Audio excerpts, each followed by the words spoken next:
Hello, beautiful people. I am your moderator, Ashley Lowe Blassingame. Beginning this year, National Online Recovery Day will be observed on September 22nd during National Recovery Month, driving widespread awareness for online treatment and long-term recovery support programs. To commemorate National Online Recovery Day next month, Lionrock will be hosting our final interactive panel called Getting Clean and Staying Connected, featuring 3 amazing sober celebrities. Mark your calendars. You do not want to miss this amazing event on Tuesday, September 22nd. Keep a close eye on Lionrock's social platforms for all the event details, including announcing our 3 sober panelists on September 1st. Without further ado, welcome to our second panel, Living a Sober Lifestyle. Let's do this. All right. We're going to do some intros, ladies. Never before has my hello, beautiful people been so apropos. You wonderful ladies. Let's start with Sarah. Can you give us a quick intro? Yeah, hi, I'm Sarah Shepard. I'm an alcoholic and recovering from an eating disorder, and my sobriety date is December 1st, 2010.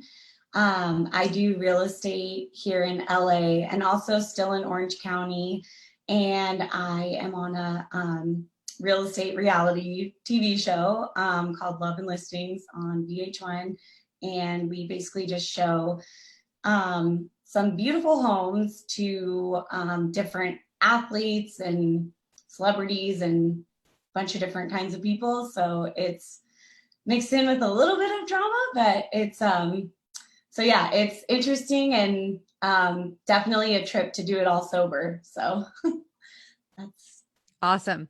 Thank you. Bella, we're going to you. Hi, I'm Bella Baskin. I am also an alcoholic, and I've struggled with eating disorders as well. I just took 11 years sober. My sobriety date is August 6, 2009. And I actually work at Lionrock. I do social media, and I've been doing that for a few months. And I also own a nonprofit called Blessed Bag that helps provide the homeless with hygiene kits and basic necessities. And I sober companion as well on the side. And yeah, I'm happy to be here. Awesome. Thanks for being here. And Jessica. Hi, I'm Jessica, and I'm also an alcoholic. My sobriety date is June 7th, 2017. So I just had 3 years sober. And I'm originally from Denmark. I moved to America when I was 12. And I started modeling when I was around 15. And got into the crazy world of modeling and drugs and rock and roll, or whatever you want to call it. and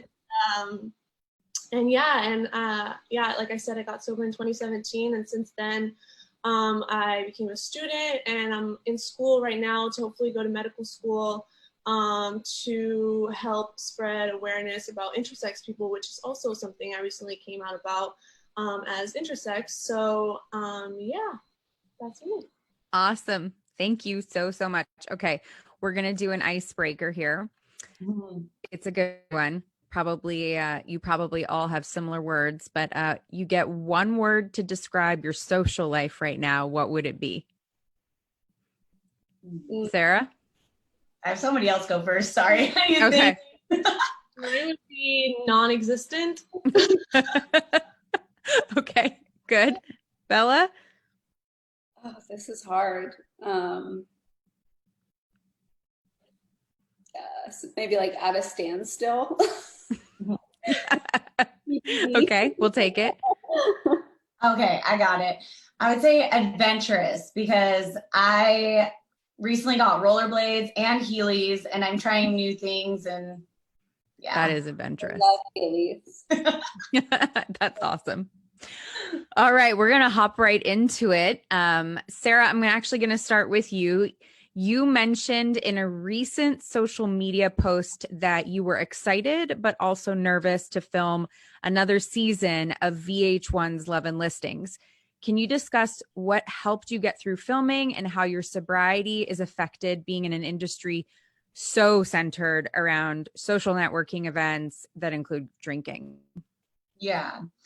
Well, yeah, so the first season it was a lot of work and it was different than I expected, like good and bad. And I remember after filming season 1, I had reached out to you and I did a podcast with you and you were so amazing and helpful and hooked me up with a therapist with Lionrock, Joanna, who is amazing. And so that was really pretty much what helped me get through the next season. It was a totally different experience too. And I am like looking back, I'm so grateful that I ended up doing the show and like didn't, because for a minute I was like, I don't know if I want to do this again. It's, you know, I do real estate. Like I don't want to engage in drama and people like to watch, you know, a little bit of drama. So, so trying to kind of navigate that was really scary for me and difficult and uncomfortable, very uncomfortable. So yeah, I worked with Joanna and she really, really helped me get some more tools and like how to deal with different personalities. I also did get in touch with this amazing woman, Janine, who is an alignment coach. And so she helped me kind of like stay in my truth and just really work on, right, my little Beverly, she's on the show this season too. It's a pug. But she really helped me to, yeah, stay in my truth and also just not engage when somebody was kind of, you know, like it was really uncomfortable for me to be around. There's one girl on the show and she's on her path and I wish her the best because she's, you know, working through her stuff too. And I just kind of walked away from it and I had such a different experience. Like I just kind of focused on what I do, which is real estate and just sharing my truth. And it was just such a better experience. Like I had so much fun and was able to really like push through. And it definitely like showed me a lot about myself that like I am strong and I can get through that. And because I think in the past when I would deal with conflict or drama, I would just like block or run away and not deal with it. So like I had to deal with it. Like this is a job. I'm, you know, paid to be around this person or people that that aren't like the easiest to be around. So I really just had to like push through it and like really rely on my program, my sponsors, meetings and therapy and support to like really be able to push through that. Did you have any special accommodations or did you ever like any specific things that you asked for while you were shooting? Yeah, so luckily, like I really have the people that work on my show are really amazing. And from the beginning, I told them like my sobriety is number one. If you know, like that's a non-negotiable, like I have to keep that number one. And because if I lose that, I lose everything. And like there's just, yeah, that's like my number one thing. So for example, we had a cast trip to Palm Springs at this gorgeous property. It was huge.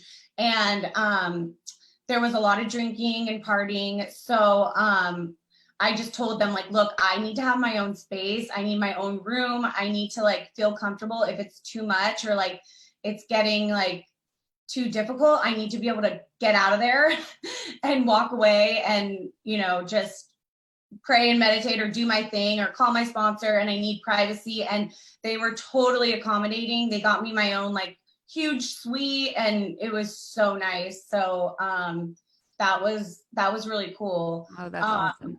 Yeah, yeah.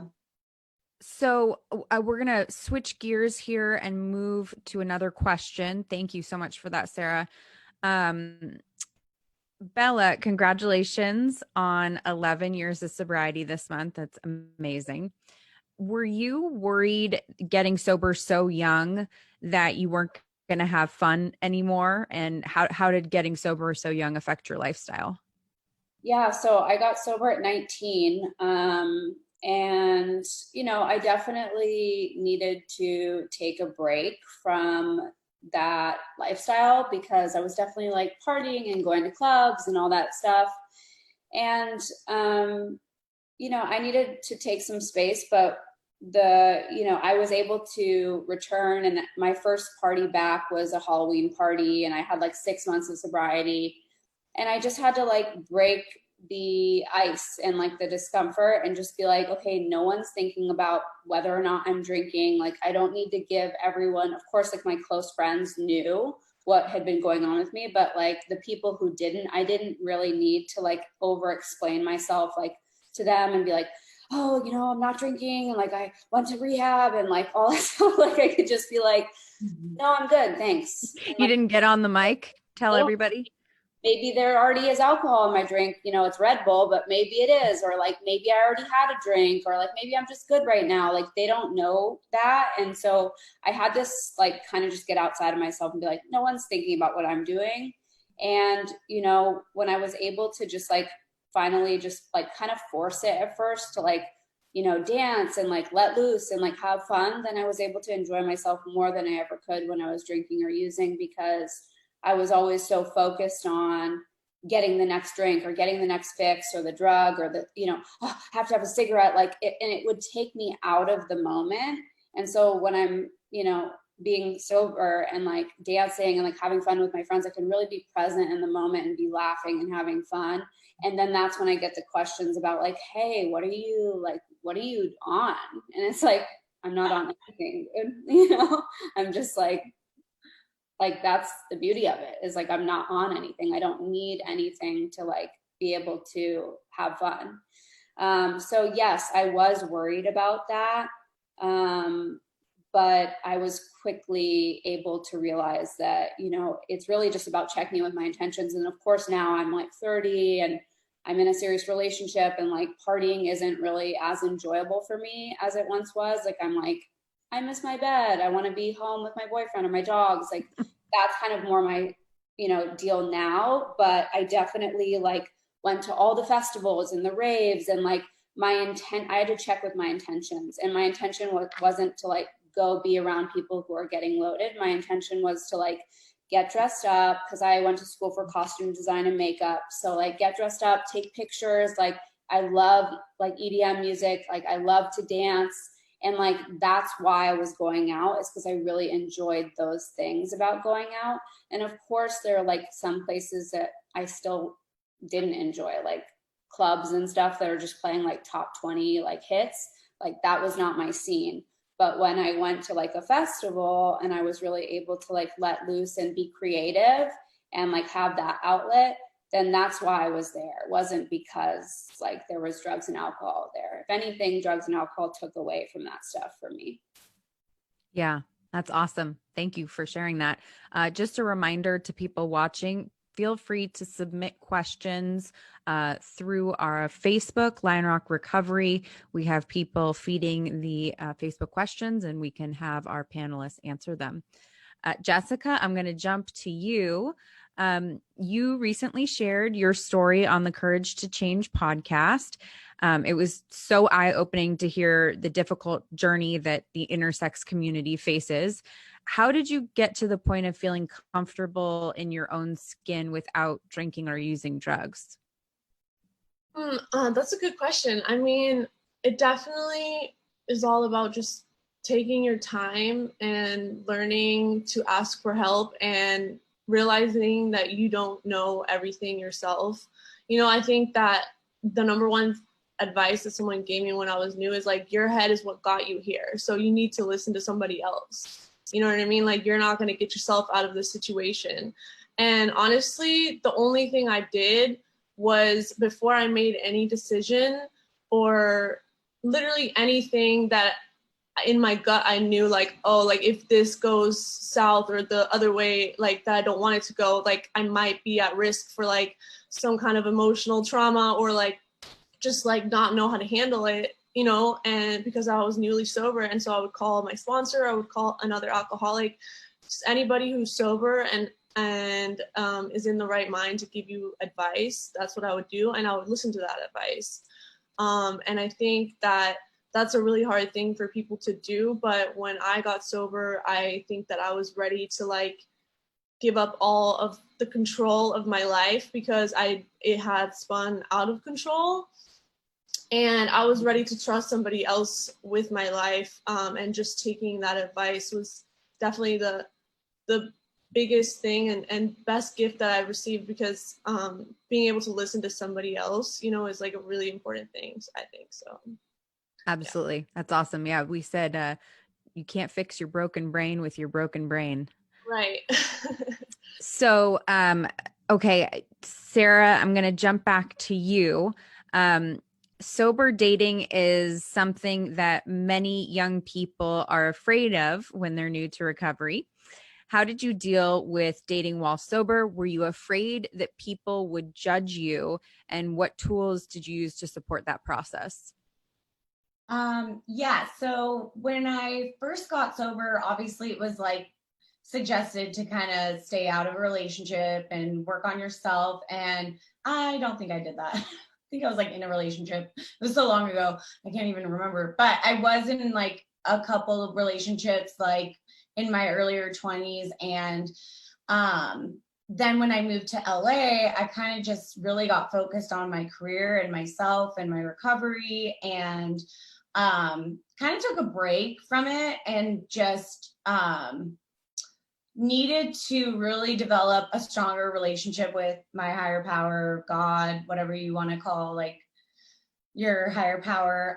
Because what I saw from my patterns was I was putting a lot of my happiness and worth in a relationship or attention or just a lot of outside stuff, even like with the show or like the way I looked and like all these different things. And it just kept leading me to like not being fulfilled, disappointing me.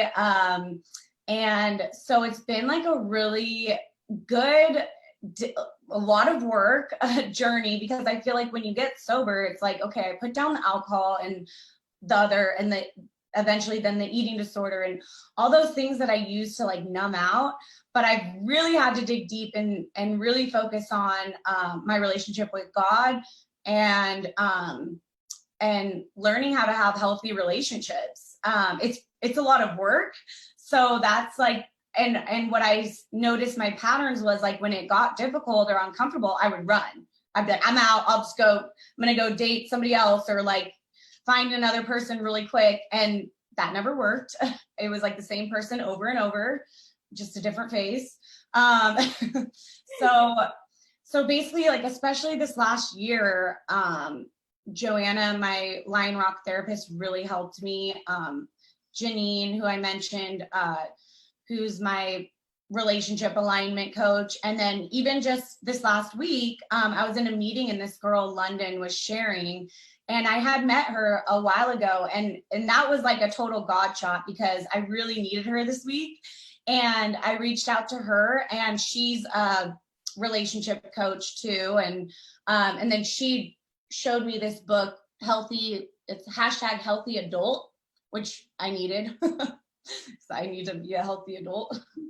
Really hard for me sometimes. So yeah, but this has been I already read half the book. I'm going to finish it today, hopefully, I think. But that was really eye-opening for me too, because I think that I kind of avoided relationships for a couple years because I don't know, when you get into one, it's like a mirror and you're having to look at yourself and like see your patterns and see how you deal with situations. And so recently I have gotten in a relationship, and the guy is totally amazing. And I really had to like look at myself and I can quickly like be really excited and happy in a relationship, especially when it's new, but I really have to like take a step back and put God first, put my program first, put, you know, friends, family, like don't just kind of put that to the side. So, and also just kind of like look at, I think when I tend to feel uncomfortable, I want to like fix it. And I had to learn that too with the show, because when I got into drama or whatever, like an uncomfortable feeling with one of the girls on the show, like I want to fix it, like let's be friends. And sometimes it's like people need space, and I need to learn like I have to take space for myself and like process those feelings and feel uncomfortable and like sit there in pain or uncomfortable feelings and work through that, because I'll tend to like want to fix it and like make things better so that I don't feel uncomfortable. And people process things differently, and so I've really had to learn to like take that space. Sorry. All the dogs. Yeah, so it's been like so much, you know, good and bad, pain and growth, but I've also had to learn like I have to go through some painful stuff to get more growth. Like that's the only way to grow, which that was new for me too, because I like to be happy all the time. I like to be drunk all the time. Because for a while it was fun until it wasn't. I like to feel good all the time. So sitting in uncomfortable feelings it's taken me a long time to be able to do that. Yeah. Yeah, that's amazing, and I relate to so much of that.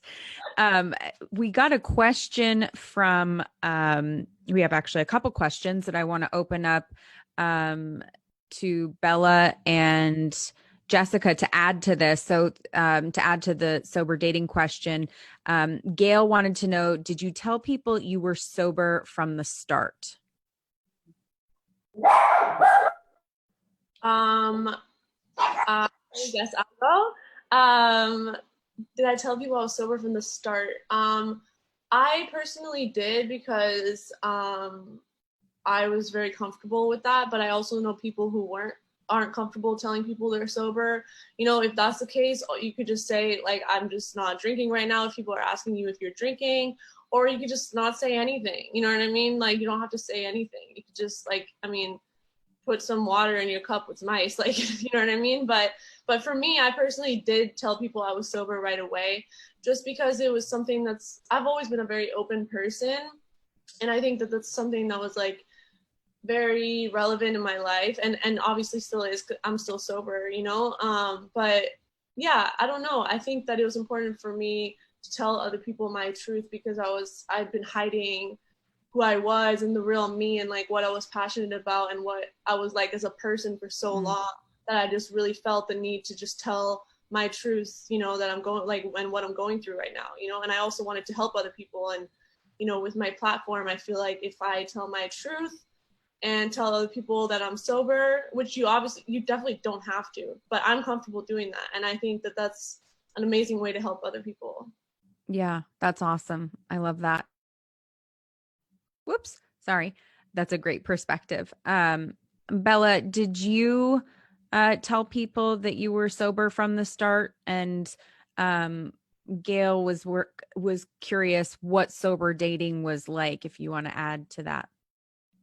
Yeah, so I personally, you know, I need to just be honest and upfront, because my sobriety is first. So I don't believe in keeping it a secret. If it's something that I'm like ashamed of or embarrassed of, then I'm most likely not going to stay sober. So I'm pretty like adamant about that. Like if someone has a problem with my sobriety, then it's just not going to work out. And you know, I've dated people who aren't sober, and they're supportive. You know, they're supportive of my sobriety. And you know, now I'm dating someone who has 6 months more than I do. So eventually, you know, I think the more like healthy and well I became, the more I wanted to date someone who was in recovery too, because they have that specific like understanding and language, and we can really like relate and connect on that. But you know, I've dated potheads, and it was, you know, I needed to learn from those experiences, but it never worked out. You know what I mean? Because I think really like it's about lifestyle. And if you're, you know, dating someone who like randomly drinks here and there, sure, and you're sober, okay. But if you're dating someone who's like smoking pot all the time and you're fully sober, you're just like on completely different playing fields. So, yeah. Awesome. Thank you so much, Bella. I'm going to jump to Bella, I'm going to jump to a question for you. Your social media has been blowing up over your recent partnership with Black China and the nonprofit organization you started. Blessed Bag gives people a helpful alternative to giving money to the homeless, which can oftentimes be harmful, as we know. You clearly take giving back to be an important part of your life. How does having gotten sober play a part in that? Yeah, so obviously, like being sober, or maybe not obviously, but a big part of being sober is being of service and like helping another alcoholic. And you know, a lot of people who are homeless are struggling with addiction and alcoholism. And you know, I didn't want to give them money because I knew that they would probably most likely, not all of them, but a lot of them would spend it on drugs or alcohol or cigarettes. And you know, like if that's what they need to make it through the day, like by all means, but I don't think that's what they actually really need to like survive, you know? So I wanted to give them the items that most likely their money wasn't going to go to, so that they could just have a better quality of life. And I wanted to give other people a way to be of service as well. And like Jessica has volunteered, and she's like a brand ambassador for Blessed Bag. And she's like a big part and always involved and always wants to help. And that's what I really wanted for people, is to give them a way that they could be of service as well. So the idea about Blessed Bag, that idea is that people buy the bags online and they keep them in their car, or like bring them on the subway with them if they're in New York or whatever. We ship all over the US, and the idea is that you buy the bags online, you keep them in your car, and then when you see someone who's experiencing homelessness, you give them a bag with basic necessities, and there's 26 different items in them: water, socks, underwear, you know, chapstick, deodorant, lotion, sunscreen, all the things that they need to just like get through the day. So yeah. Has that helped you build community in your life by doing that? Yeah, no, I mean, it's been really cool to see like the connections I've made, and people who have like been supportive or posted about it or wanted to be involved or wanted to partner, or, you know, like collaborate on events. Or it's grown into so much more than I really thought it could be. And I've built relationships with like certain shelters and other organizations, because part of Blessed Bag too is that when you buy the bags, $1 per bag goes to a charity of your choice. So it's kind of just like a one-stop shop for giving, but also like I just wanted to cut out that middleman of like, oh, I give you money and then like, where does it go? Like, we're not really sure. Like, I wanted people to really experience themselves how good it feels to give, because like, you know, that 10 seconds where you're being of service to another person or another alcoholic is like the 10 seconds of the day where you're not like thinking about yourself. And that's really like what helps us, is to just like get outside of ourselves, because we're so like self-obsessed and like, what do they think? And what are we like, who liked my picture on Instagram? And like, you know what I mean? It's like the 10 seconds where you're just like doing something nice for someone else is like the best moment of your day. So yeah. Awesome. Thank you. We're going to move to a listener question. This is a good one. Does anyone have a higher power different from God? This is from Kathleen. Thank you, Kathleen. Does anyone want to jump on that? Yeah. I mean, I definitely do. Mine, it was really hard for me to think of my higher power as like a God, and especially like a he, him, his God, because I grew up in private Catholic school. I went to Catholic church and everything like that, and nothing against religion, you know what I mean? I think it's a great thing for some people. But for me, it was just hard to like build my life on a higher power that for me didn't really work before, you know what I mean? Even I don't know, like I didn't know how to interact with this type of higher power.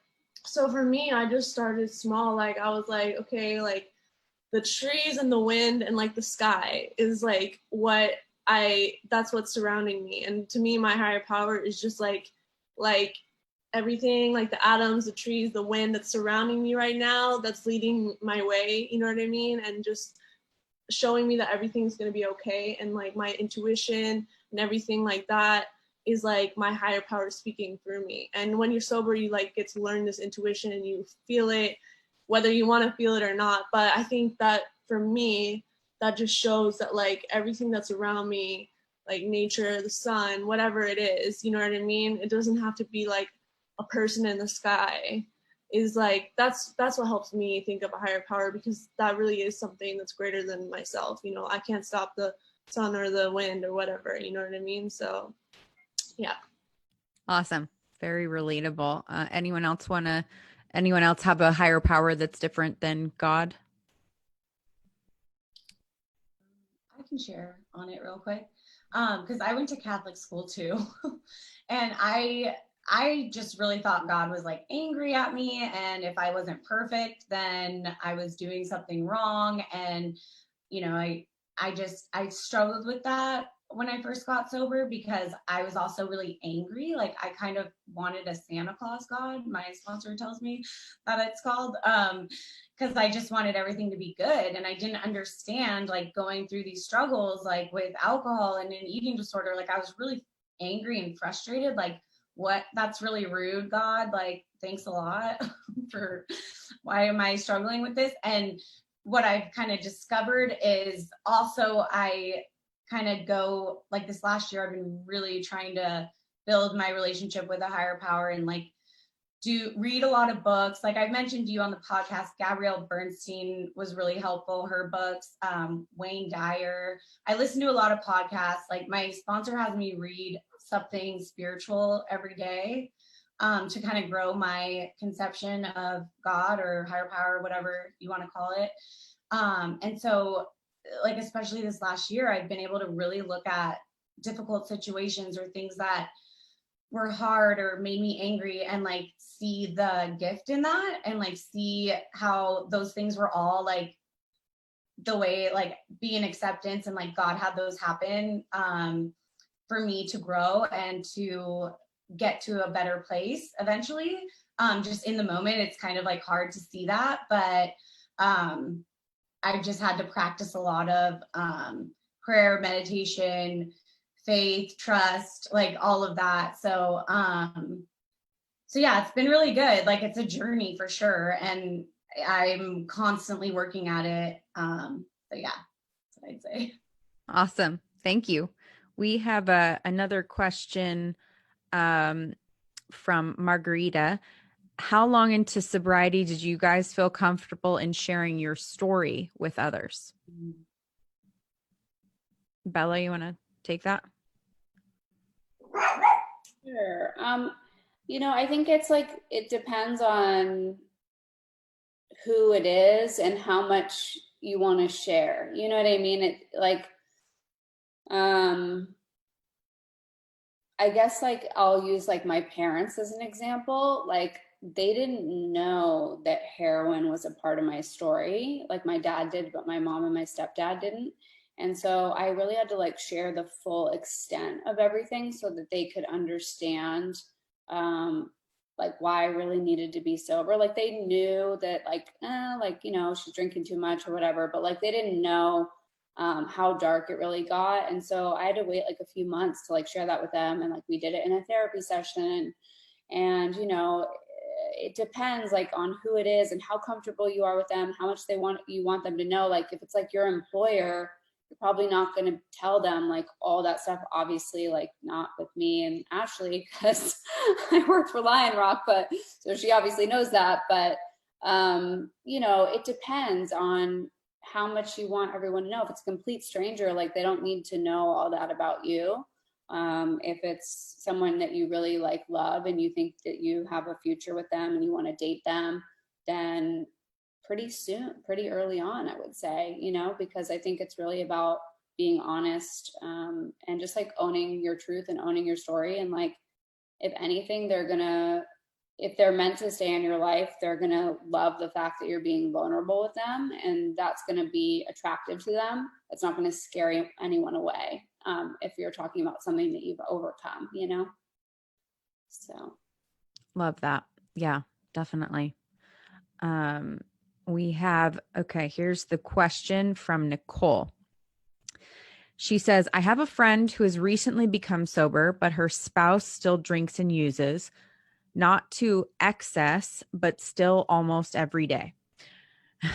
Her being sober has really changed their dynamic now, and it's almost like starting over, though they've been together almost 12 years. Any words of advice for her on how to navigate sober living with a spouse who does continue to drink and smoke?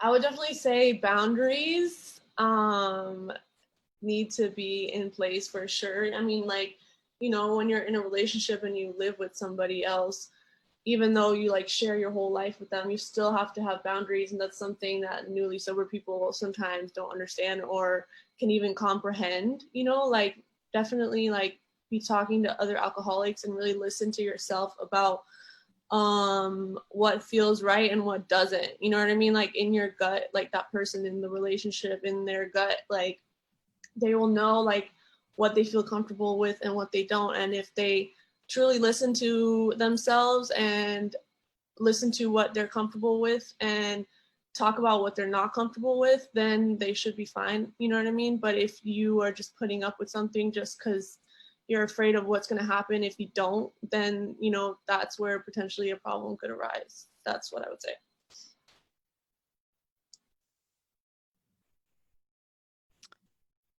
Anyone else want to hop in on the wife getting sober and the husband continuing on?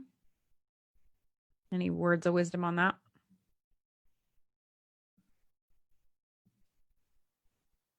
Oh, okay.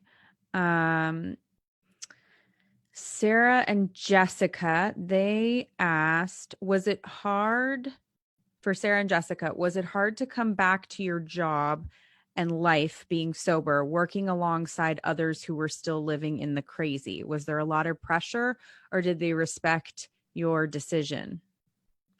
Did you fear coming back to work, or were you super confident in your skin? Well, for me personally, like when I stopped drinking, I didn't have the career that I have now. The only reason I have it is because I got sober. So I'd have to say like, yeah, so I got into real estate like pretty early on in my sobriety, and it was really hard. Like it's a hard business, and I'm not a good test taker, so that was really difficult, and I felt like really frustrated and dumb, but I just applied like what I did with my sobriety, because I didn't get sober the first time around. Like I didn't want to stop drinking. I was like 21 years old. So I kept coming back. I didn't give up. And so basically, like, I think the reason I've been able to be successful in my business is because I've used all the tools that I did getting sober. Like, I had to learn to, like, keep trying and not give up and be honest and, like, be a good person and show up. And so that really helped me with everything in my career. And I don't typically tell people like I'm sober in my business. I do it like, you know, here, or like if I get asked, because for me, when I was struggling with an eating disorder and with alcohol, I thought I was alone. Like I thought I was the only girl in college that had these issues. And so when I started hearing other people talk about their struggles and like that I wasn't just the only person, it like gave me hope. And so that's why like I'm not typically the type of person that's like, hey, like I'm sober, I'm this, that, but like I want to do it because that's what helped me. And if I can just help one person, then it's all worth it to me. So I think that's also been like kind of difficult to like having this career and knowing like, do I tell them I'm sober or not? Like I typically don't bring that up, but if somebody ever needs help or I get asked to like speak or something, I'll always do it because I don't want anyone to feel like they're alone and they're the only one with this stuff, because you're not. And there's a lot of support and help out there. Absolutely. Absolutely. There are a lot of us out there. Jessica, I have a question for you specifically that kind of wraps into the question that Sarah answered, which is, so you're a very accomplished international model, 10 years in the business now. Many of your years in the industry have been colored by using substances, many of which were to stay thin. You recently shared an encounter you had when you were about to take a job where a photographer made you uncomfortable. How did you handle this situation? And how do you think you would have handled it if you had not been sober? So, a photographer about 2 weeks ago recently, just to clarify, but a photographer about 2 weeks ago recently, I went to a callback for a casting, which I'd been requested for. I was the only girl they called back. And I went in, tried on the clothes, everything was great. And then walking out the door, the photographer was like, "Can you lose some weight in like a week?" And I was like, I mean, I can try my best, but I can't lose weight in a week. You know what I mean? Like, I'm not, thankfully, I've learned how to control like my impulses. So I wasn't like, fuck you, like I wanted to be. But I called my agent and I was like, fuck him. And I like, but the way that I've learned to handle that now is just, like I have to make decisions for me that I know make me feel good and don't put more stress on my life and my sobriety than I already have, especially with everything going on right now with like COVID and being isolated and everything being non-normal. I know that I have to make decisions for me where I feel good about myself. And that job, because they still wanted to book me, even though he asked me to lose weight, they still wanted to book me. And I said, I told my agent, I don't want to work for them. And thankfully she was very supportive, which is like one of the first experiences I've had being honest and open with my agency. Because in the past, like Ashley said, I did justify a lot of my drug use and everything like that because it helped me stay thin. And when I was like the most sick and the most thin from drugs, I made the most money. And I used to, people used to tell me all the time, "Oh, you're too fat, you're too fat, you're too fat." Then I got on a ton of drugs and I got really skinny. And they're like, "Oh, you look great, you look great, you look great." And then they're like, "Oh, you're too skinny now." And then, so it's like, I could never get it right, right? So even now I have like, a little over 3 years, hearing that was, triggering for me. It's not like once you get sober, everything's not just like magic and rainbows and you never feel like shit anymore. You know what I mean? Like I definitely felt it, but I took the right steps. The first thing I did walking out of the casting was call my sponsor, who then told me to call my agent and be honest with her. And those are things I would never ever have done before. I would have honestly went home and been like, fuck these people, I'm gonna do coke for 2 weeks and then I'm going to be so skinny, like I'll fit into like the skinnier size or whatever. Like I really would do that and I really would succeed. You know what I mean? And that's a scary and slippery slope to go down, especially in this career. But I also think that that's why for me, because I'm not naturally like runway skinny, like some girls really are naturally runway, like thin. I'm more of like a little bit curvier. I'm definitely naturally thin. You know what I mean? But I'm happy in my body, and that's why I've kind of like navigated towards a different career in a way like where I'm not just judged on my weight and my appearance, you know what I mean? Because that's also a very superficial world to be in, and you have to be very hard-headed. And yeah, so I think that I've just learned to, do what feels good for me and protect my sobriety at all costs, and do things, that I feel good about. Awesome. And great job doing that. That's incredible. I'm sure that wasn't easy. For all of us got sober very young. I got sober at 19, and I think you ladies were in the rough age range of early 20s. What was your biggest fear getting sober that young? What was when obviously we all made the decision to do it, so it was worth it, but what was the fear? What did you think was going to happen when you got sober that young?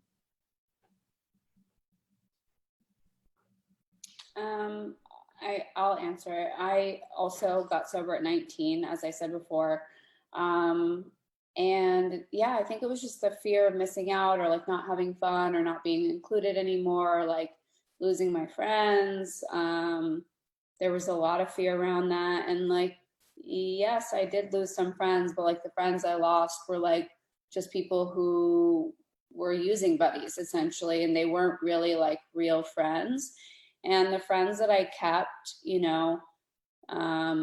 some people like came back around like later in, like one of my best friends growing up, it's actually her birthday tomorrow, but she and I were best friends using buddies, like, and I got sober, I have 11 years now, and she has like 3, so it took a lot of years for her coming in and out to get it, but eventually we were able to like reconnect. So like those friendships that are meant to stay will stay, or they'll like evolve or change or like come back around. But yeah, it was definitely scary. I mean, it's a completely different change, different way of life, and fear of the unknown, and I think like something that just helped me is like, people always said like, we'll gladly refund your misery. And drugs and alcohol aren't going anywhere. So if you ever, want to go back, you can. And I was always like, well, what if I don't, like, am I not going to drink wine on my wedding night? And like, that's just like the alcoholic delusion of like, since when do I drink wine? I don't drink wine. I drink vodka out of like a half-gallon handle. Like, I don't drink a glass of wine. So why would I start on my wedding night? And that glass of wine would probably turn into half-gallon of vodka, and then I'd ruin my wedding night. So that's just like the illusion or delusion or whatever you want to call it, of that like fantasy of alcohol that's not like the reality of it. I definitely think that the scariest thing for me, definitely I was scared of missing out and everything like that, but I was mostly scared of like not being confident anymore and being socially awkward and being uncomfortable in my own skin, because I felt so uncomfortable in my own skin, and I didn't know who I was as a person, and I didn't know how to talk to you sober. I never learned how to talk to people sober. I never learned how to interact with anybody really sober. You know what I mean? I was on my own from age 15, and I really didn't have any tools. And so it was scary starting out without your like comfort blanket and not like believing in yourself. I was like a scared little like fragile bird, you know what I mean? I didn't know how to do anything or how to talk to anybody. And like slowly but surely I've built that up, and I'm able to have a normal conversation with people, you know what I mean? And believe in myself and be confident and everything like that. But especially like in the job that I was in, I was like, how am I ever going to shoot without snorting oxys before? Or how am I even ever going to drive a car again? Because honestly, I was worried about driving without being high on oxys because I was scared of it. Like literally, like that's how low confidence I had in myself. You know what I mean? Like I just didn't think I could do anything without it. Yeah. Yeah. For me, my biggest fear was just like not being drunk ever again. Like I loved being drunk, like wasted. And also just like I was so I was just in so much fear of like being able to like do life without controlling or like not eating or, you know, doing weird stuff with food. And what I've been able to find is that I really thought like my life's over, like this sucks. But and at first it was hard, like I really couldn't even look at alcohol for a while. But once I like got spiritual relief and like worked, you know, the program and the steps, like, and that obsession to drink like was totally removed. I found that I can still have that like high that I got off alcohol, but it's different and it's way better. And it's like this good feeling, like I get really happy and I'm like having so much fun. It's not like all the time, but like I just didn't realize like that is actually, you can have like, you can feel that good without anything, without substances. And that's been like such a amazing gift for me. And like then later on I ended up being able to go out, you know, like I always would check my motives, like, you know, am I in a bad place? Like, should I be around alcohol? But if my motives were like, no, I want to, because I didn't want to get sober and like be stuck in the house or like not be able to go party and stuff. And so eventually, like, I was able to like go out and go to clubs and have fun. And like everyone, I would think I was saying before, like everyone would just think I was like, I'm like the most wasted person because I'll be dancing and like acting crazy. And it's so fun because most everyone is wasted. So they don't even remember and you can just like have fun and be, you know, like I just learned to have like a lot of fun with it. And like, and then it's amazing because I get to go home and like not ever be hungover and wake up and like not feel that shame and guilt and like what did I do. And so it's really cool. Like I'm just like grateful that I've been able to find that like ability to have so much fun being sober. It's like it's awesome. So Awesome. Thank you so much. Thank you so much for being here and for showing all the viewers that alcoholics are not just old men under a bridge with a brown paper bag. I think you guys made that point really clear. And thank you to everybody who watched us live today. We hope you will join us for our final panel on September 22nd, mark your calendars, to commemorate National Online Recovery Day. We will be answering questions from our listeners live and discussing getting clean and staying connected during these crazy times. Don't forget to check the Lionrock Facebook page where we will be announcing our 3 sober celebrity panelists.